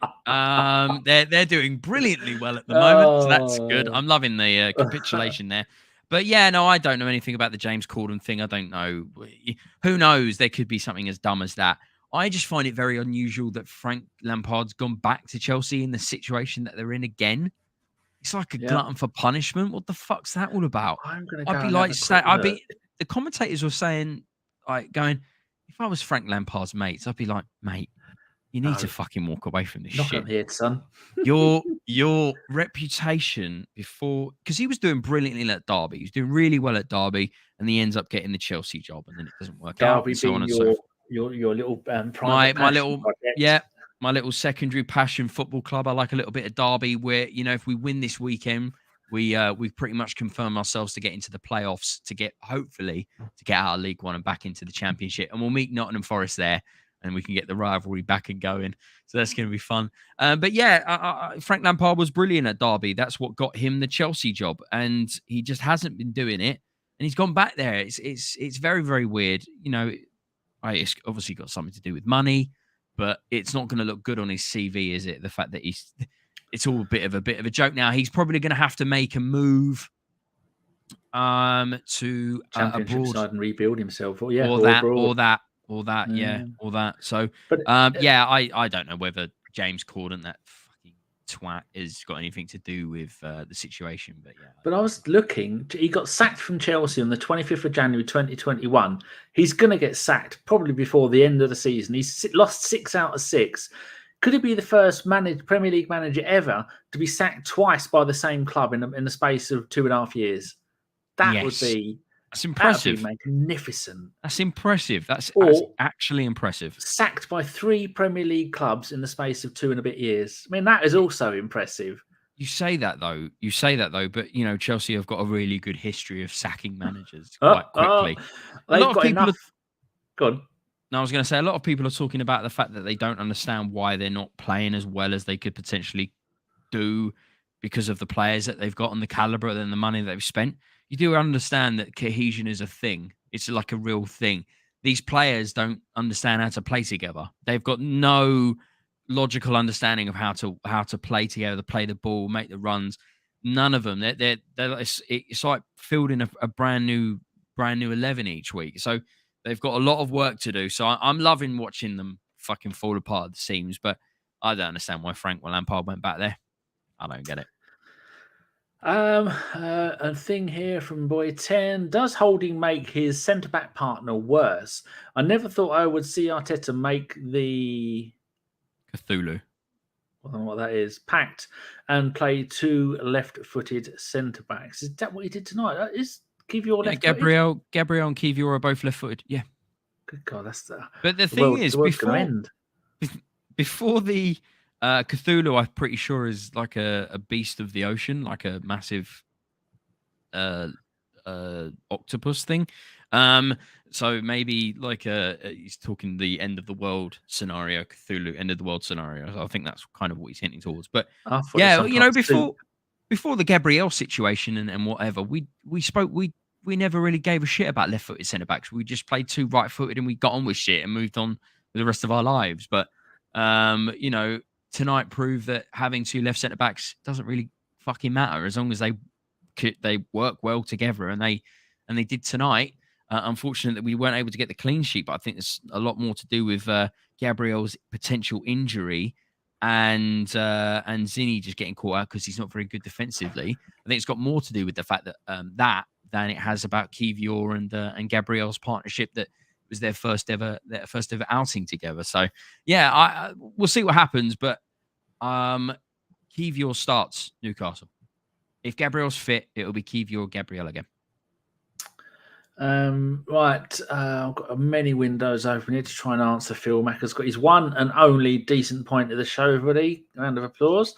He says, "Are we singing? We are top of the leagues. We are top of the league for the last time this season." Right. I don't think so. We are next playing on the 7th of May, and I need to go and change Man City's to Premier League only.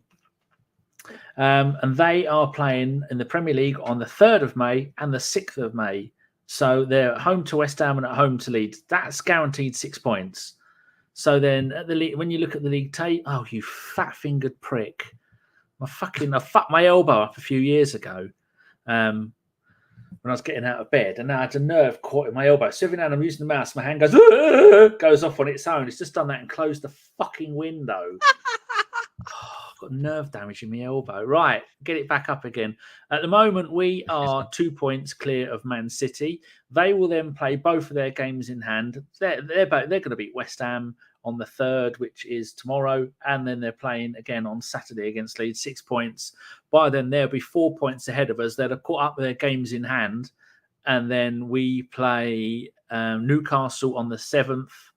That puts us 1 game ahead, and then on the 14th, we're both playing again. They're away at Everton.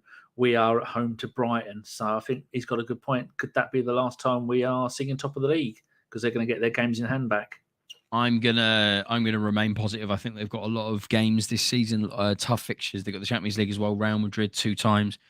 I don't think so.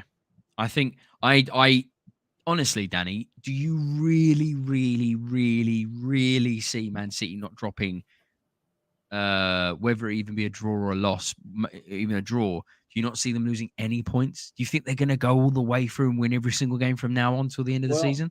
I don't think so. Man City are like us. If they play a team that play football, then they struggle. I mean, if they play well.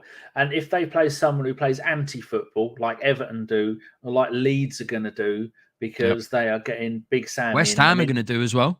West Ham are going to do it. Known for their anti-football. So they've got West Ham anti-football, Man City anti-football, Leeds anti-football, Everton anti-football. That's 3 tough games in a row where they are going to get the shit kicked out of them. Grealish is going to be black and blue by it, like a fishwife. He's going to be in bits. And then they're playing Man City. Chelsea, they're going to smash them. Then they're playing Brighton. Now that's a game where they play really good football and they're at Brighton. I can see them possibly losing points against a draw against Leeds or Everton, hopefully, and then they're going to struggle against Brighton, and then I think they'll beat Brentford on the last game of the season. You say that, but Brentford beat them already this season. They tactically outmastered them. I watched the game. They tactically outmastered them that game. Yeah, they did. I say that as Man City before the World Cup break were a fucking shambles, and since then they've come back, and Pep Guardiola's openly come out and said that he's changed and tweaked things tactically, literally just to fit in Haaland into his side. So, and we've seen a different Man City since then. So, but last time Brentford were able to tactically masterclass them, so I'm hoping for a repeat on that one. BX has been moonlighting in other channels. Some other channels are literally dooming and glooming our Newcastle game after we've put in a performance. Get a life. Newcastle play half decent football. We play great football. It's going to be a good game. I think Newcastle, we can beat Newcastle. I'm confident that we'll beat. I'm confident. All my eggs in one basket. I'm confident that we'll get the result at Newcastle. I don't know whether we'll keep a clean sheet, but no, actually, we're away from home, so we'll probably keep a clean sheet. Yeah, exactly. We've got to worry to make it double digits. But yeah, I'm very, very confident that we'll beat Newcastle. Very confident. We've been. Phil says, "Poor old fella. Thanks for the effort to answer my question. Much appreciated." Is that the James Corden one? Twat. I think it's no. James Corden. Well, the last time we're singing top of the league. Okay. Barry says, "How funny would City City loses be before?" Barry, I think you need to put down the cider and try that one again. I think he's saying how funny it would be if City lose both their games before we play again. Don't tease us with the nipple tassels. This is what I'm saying. This could happen. This could happen. Who have Man City? They've got a game tomorrow. Yeah, they're playing. I've just had that bloody page up. West Ham? Yeah, they're playing tomorrow. West Ham. They're playing West Ham. Home to West Ham, and then on Saturday they are at home to Leeds, and then midweek away at Real Madrid. Then the weekend they are after that away at Everton, and then they're home to Real Madrid midweek again. I mean, they've still got 2, 4, 6, 8, 9 games to go, including an FA Cup final and 2 Champions League semi-finals. They've got a lot of football to play. I'm just saying, keep on. And you know how much he wants the Champions League over another boring, pointless, chuck the Premier League trophy in with the rest of them. Yeah, I really think if we just keep pressuring them to the last 2 games of the season. They'll have seen that tonight. Yeah. Yes, 100%. This is going to be all the pressures on City now. This is exactly. I think if we really wanted to think about this objectively, going into the last few games of the season, you're going to want the pressure on the other team. Yeah, they've got a lot more to play for. They've got the Champions League, the FA Cup still to play for. There's a lot of pressure on them. We can kind of just sneak in and just have a little bit of fun and maybe potentially take it away from them. Hopefully, they will do what Arteta and Emery did in that season. They throw away the league, hoping for European glory, and shit the bed on both fronts. I hope so. Right. I hope so. Another quote from Rudy. Cheers, Rudy. Martin Odegaard says, Martin Odegaard on a messy second half. I think we didn't keep the ball enough. They went a bit more direct. Oh, fucking hell. After the duels, we didn't keep the ball good enough, and it's a bit chaotic, but in the end, a win. Can't argue with that. Yeah, Chelsea got involved more in the game, especially after the goal that they scored. But once again, we said it before the podcast and we pressed live. It was good to see that the Arsenal could grind out the result in the end and not completely capitulate and fall to pieces and shit the bed like we have done, against Liverpool, West Ham, and Southampton. I'm just looking. We've got 33 likes and there's 1.2 million of you watching at the moment. If we can get it out to 100,000 likes, we'll do the rest of the show naked. Come on, people, get a wiggle on. Right, question from Pete says, why do we allow away fans in a prominent position in the right-hand corner facing the cameras? We should sit them in the gods like most savvy clubs. I think that might be something to do with new stadiums that you have to have the away fans down low, otherwise they get rowdy and throw shit at people, don't they? Like monkeys in a zoo. Yeah, you don't want them if they're above and we've got Arsenal fans underneath. It would be just chaos, wouldn't it? Cage them in like they do in Italy and Holland. Yeah. If it's not going to be a corner flag, where's it going to be? You know what I mean? No matter where, obviously, if the player's taking a corner, but they've got to place them somewhere, and you kind of want to place them in a corner, don't you? You kind of want to place them in a corner away from as much as possible. So generally most clubs do that, don't they? As much as there's no perfect place to put them. I say don't put any fucking Chelsea fans in the fucking in the Emirates, but that's just my opinion. So yeah. Albert has got a quote from Kivior. Just check that Rudy hasn't already done it. Quote, I'm glad I finally got my chance to play the whole game. These minutes on the field are important for me now. I'm happy that I was able to help my teammates. Perfect response. Lovely. People are giving Barry a glass full of. I think that's because he forgot how to spell.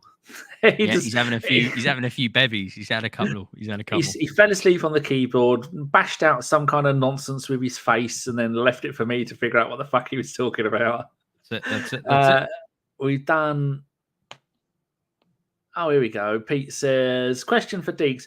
Are you growing your hair out for peace, Deeks? Suits you. All we are saying is give Deeks a chance. I'm growing my hair out because there's a few. I've got back into acting at the start of this year, and there's a few roles that I'm hopefully going to go for, just extra roles in films and TV series and stuff. And a lot of it's set in like the 80s and stuff, so I've kept my hair long for the look. I had mutton chops a few months ago, which I kind of fell in love with, but I haven't cut them back in. But that's the reason why I'm growing my hair long. But a lot of the time, I'll always grow my hair long because I can't be bothered to cut it. So. Mine's getting a bit long at the moment. I don't like it this long. My eyebrow. When you get older, your eyebrows grow and they get. Trust me, I'm clipping parts of my eyebrows. Don't worry about that. Drives fucking me nuts. Infuriates me. Quote from Rudy Frank Lampard. Quote from what this season tells you, it's not a normal Chelsea season. It won't be an overnight fix. Not that he cares because he won't be there. It is something that really needs to be corrected. Yep. Jolly good. A question. I've already done that one. Bob Lex, more of a statement. Is as per unpronounceable. Aspilaqueta. That's him. Bless you. A moany little shit. Yes, he is. Yeah, he's a fucking mug, and why is his lips blue? Why is his lip blue? He's been on the old party poppers, isn't he? Fucking well, like Jesse Lingard. Is it Jesse Lingard that was doing it? Or Dele Alli, either one or the other. Dele Alli, that was it. That was a whole table of it. Idiot. Yeah. Someone who was going, he's just blowing up balloons. So why is he doing it with his mouth then if he's got the blowing up balloons things on the table? Yeah. Mr. Boblex also has a question. If Big Sam does win a point against City, should we buy him a pint of gravy or a pint of wine? A pint of gravy. He's Big Sam's a northern boy. You want to get him some gravy so we can have it on his chips, bastard, yeah. That's it. Give me a pint.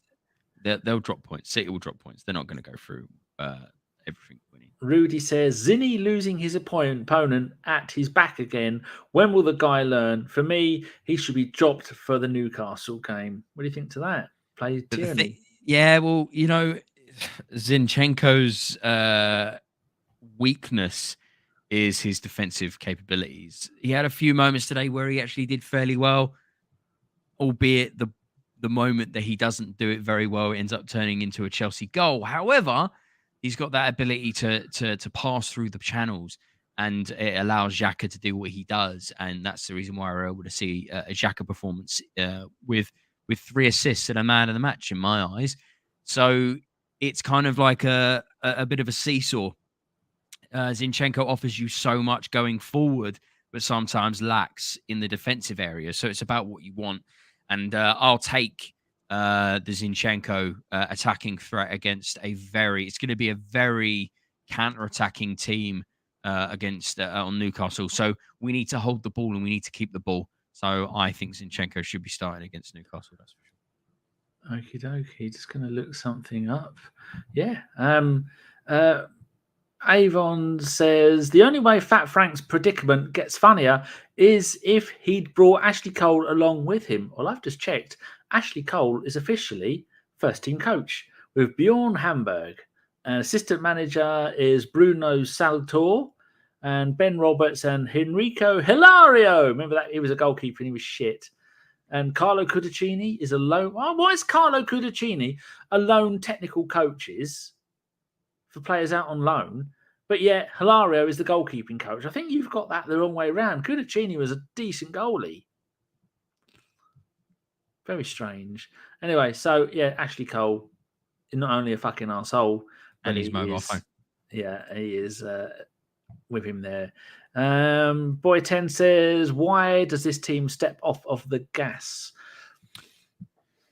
Who knows? Who knows? It's frustrating, isn't it? My only guess is it can be from the worry of burnout, overstretching games when you don't need to, and potentially picking up an injury. Who really knows why players turn off the gas? Maybe they just get complacent. Maybe Arteta's going, push on, and they're like, nah. Who knows? Who knows why we step off the gas? I don't want it to be like that, but it seems to happen more often than it doesn't.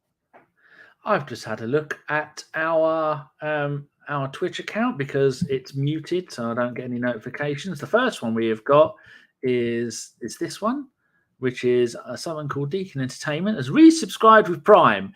They've been subscribed for 4 months, 26 minutes ago. And then somebody else, very kindly, come on, there we go. Jack has resubscribed with Prime. They've been subscribed for 3 months, 26 minutes ago. So thank you to you very kind gentlemen. That is £1 less that Bezos will be able to do and stick in his rocket to go to Mars. So we will get £1 for each of those, I think.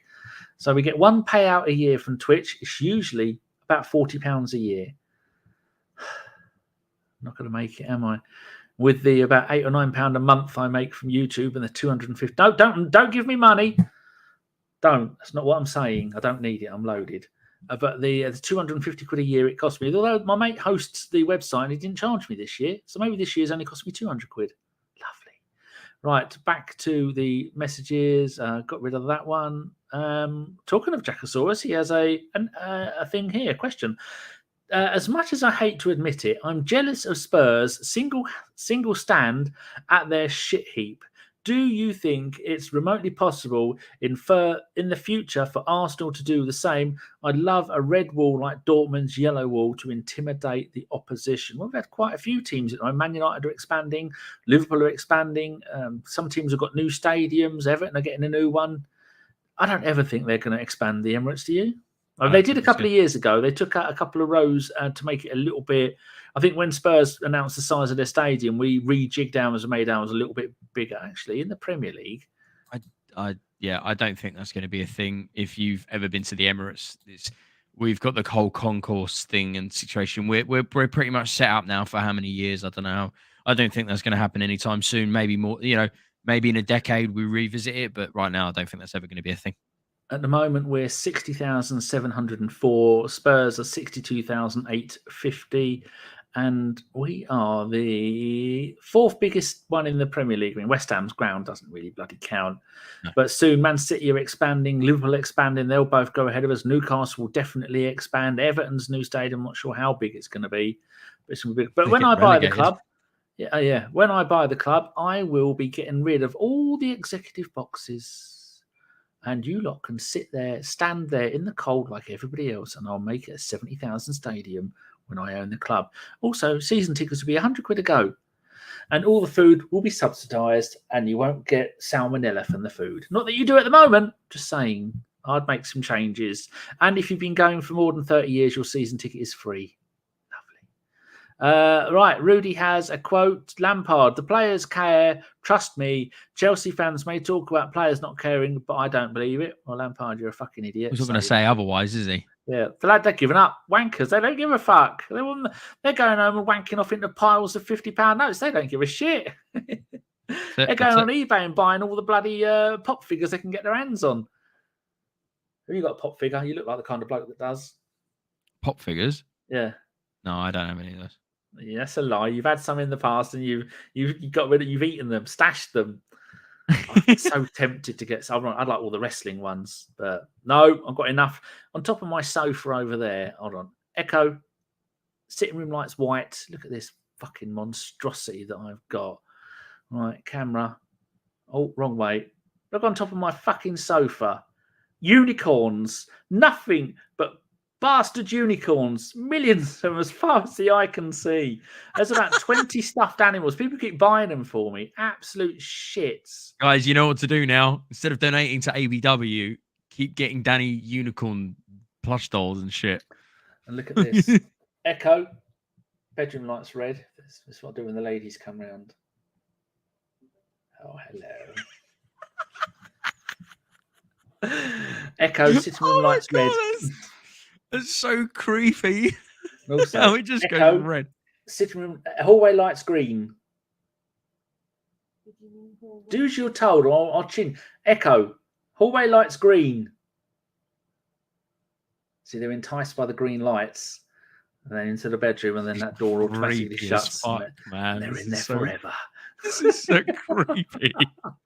Also, my outside lights do the same colour trick as well. We're not here to talk about lights. Right. Question, Rudy. No, not Rudy. Boy 10. In 50 years' time, when we build a new stadium, what will it be named? The Arsene Wenger, the Herbert Chapman Park, or the Arteta Stadium? It will be a whatever conglomerate we sell the rights to. That's another thing. When I own the club, I was going to call the stadium New Highbury, but that's corny. Just call it Ashburton Grove. Yeah, Ashburton Grove is Ashburton Grove is the one, isn't it? Ashburton Army. It'll be Ashburton Grove. A lot of people, a lot of the younger people as well, don't associate to the Emirates. They just call it Ashburton Grove. So yeah, if it's not Ashburton Grove, it will be, as I said, just whoever we sell it to the highest bidder, because that's what it will be. Money will just scam currency they're on at the time. Yep. That's what it'll be. Which country have bought us will be that. Loki is an architect. He could have done that. He says, Boy 10, got to buy Danny a unicorn now. Definitely do this. I have got a see-through unicorn umbrella. See? And we've all seen the video.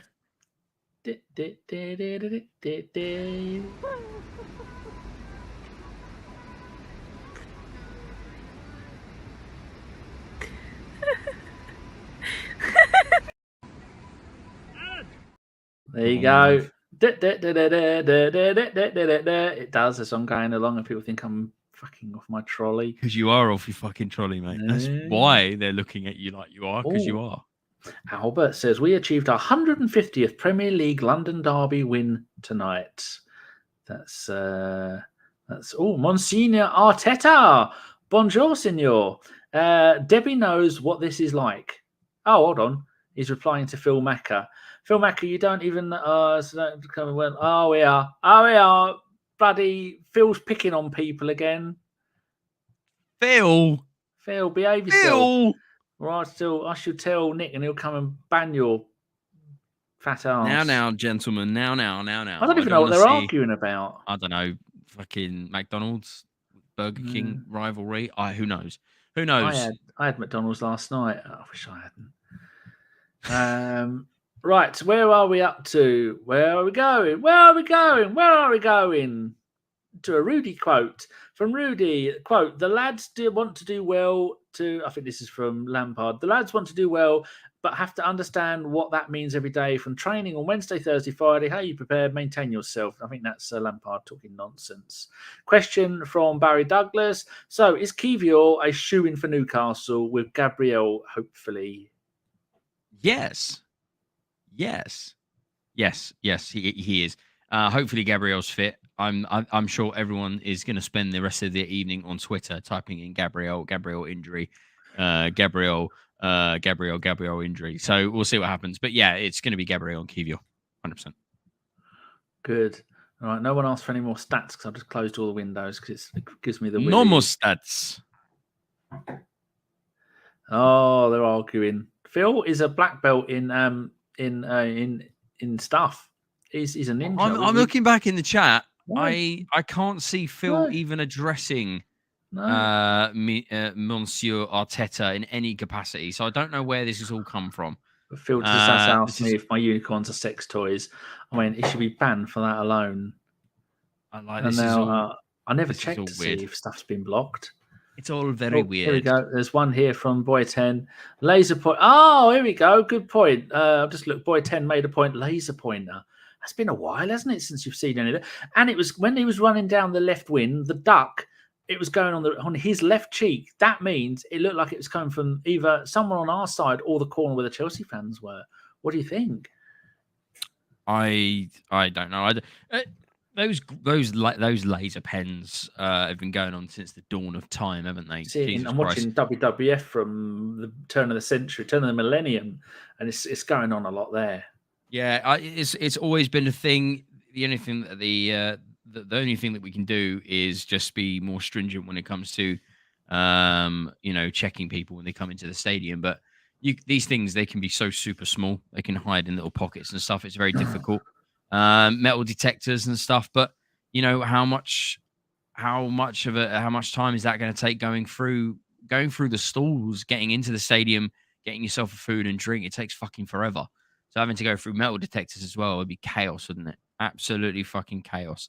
So I don't know. At the end of the day, it happens super rarely now. People are moving on. People are growing up. Let's just move on from it. Let's not give it any more attention than it already has, I guess. Phil's put here, Danny Deacs. I've no idea with that. Yeah, if Monsieur Arteta, I am sure you can understand. Let's all just move on. Let's not at people in conversation like you have been. Let's just move on and enjoy the Arsenal for what it is, and hopefully we can tickle the title off Man City, and let's focus on that, shall we? Focus on. But like it says in the Twitch, our rules, no rules. Say and do what you want. Only the strong shall survive. That's it. Can't argue with that. Yes. So, right, next one. 2 more questions to go. One from Pete says, if Saliba and Tommy had not been injured when they did, how would our season have changed? We would have won the league already. We wouldn't have. Let's put it this way. Let's put it this way. We don't concede the goals that we do in the fashion that we do against Liverpool, Southampton, and West Ham, and it makes the Man City game less relevant. Yeah, and probably wouldn't have the pressure on us to win it. And then we might not have lost it. We could. I tell you what. If we got the results against Liverpool, Southampton, and West Ham, I don't think the City result really matters as much. So I think it would have changed drastically. I think Saliba, not necessarily the Tomiyasu. I think Tomiyasu is really unfortunate because then we could have just played White at centre back instead of Holding, and then played Tomiyasu on the right. But losing Saliba it's killed us. It's killed us. Jolly good. Right. So one more question, and then we can all fuck off. Barry says, after the Brentford, we forgot to draw the lines result. Imagine if we lose by a point. I brought that up in the earlier in the show, didn't I? That will be. Could we see legal action against something like that if we lose the league by a point? Or lose? I don't even know. Like, my guess is that clubs are not going to be won't be able to do anything retroactively. Otherwise, they would have done something already. Yeah. So I don't think anything can be done. I don't think so. I think the FA are quite smart in covering their tracks and covering their backs. I don't think that there's anything that we can do. I think we need to just try and move on and just try and win as many games as we can, the 4 remaining games of the season, and hope that City have got such a busy May of football that they capitulate and drop a couple of points here or there, which I really think that they will do. And we need to be on them. We need to put pressure on them. We need to continue with what we're doing and focus on our football. And let's see what happens towards the end of May. Final comment from these Muppets in the chat. Sai says, Arteta out. Yes or no? Never in a million years. The guy's just rejuvenated the Arsenal in every capacity.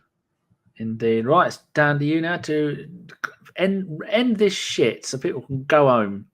Go home. Yeah, no, fantastic victory overall. It's like midnight here in England. Football's being played at 8:00 on a weekday. Jesus Christ, but we have to get the games in when we can get them in.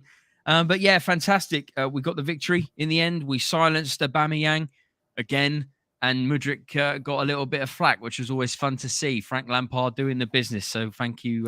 Thanks to him. But thanks to, more importantly, though, thanks to every single person that have jumped in, whether it be on Twitter, Twitch, or YouTube. Thanks for participating. If you are on YouTube, please make sure that you subscribe to us if you are new. Hit us up with a like and share us around so you can share amongst us. Share us amongst your Arsenal friends and family. On Twitter as well, make sure you follow Danny. Danny, what is your Twitter? At @GFP. I'm losing followers at an alarming rate, which is probably a good thing. Less people to complain. That's true. That's true. What's yours? You can follow me here, Deacon Justify. Wouldn't recommend it. Don't do it. If you want to keep your sanity, that's my opinion. And you'll see a lot of those on my Twitter. Also, if you are on Twitch, make sure you follow us. And if you have any Twitch primes, chuck us them. But no actual cash. I don't need no actual cashola, just Twitch primes. That's fine. But thanks for all the support, guys. You're all freaking awesome. It's always nice to discuss an Arsenal victory like we have done this evening. Let's hope and push on and continue with the form that we will now inevitably build towards the final 4 games of the season, putting the pressure on the guys up the road in the city of Manchester. But Danny, good night, good sir. Good night, chat. Good night, everybody. And thanks to everybody that's listening to this post. You're all freaking awesome. I think that we're going to comfortably beat Newcastle at St. James's. And remember, we move forward and we move forward with purpose. Good night, the Arsenal. Let's fucking do it. Let's push them. Come on. Let's give them a little bit of enthusiasm. Let's close it at the Anfield 89. Love it. See you on, I think I might be doing a little 2-man podcast with Gav later this week. I'm not sure. So I'll see you then. Okay. Bye, everyone. Out it goes to Lee Dixon. Long ball from Lee Dixon. Smith will hold it up. Plays it square to Thomas. And Thomas goes inside Nickel. And Thomas is there. And Thomas has scored for Arsenal. In injury time, Michael Thomas has scored for Arsenal. A ball played through the gap. Thomas was there. He held off 2 challenges. Kept his head. By my watch, we are a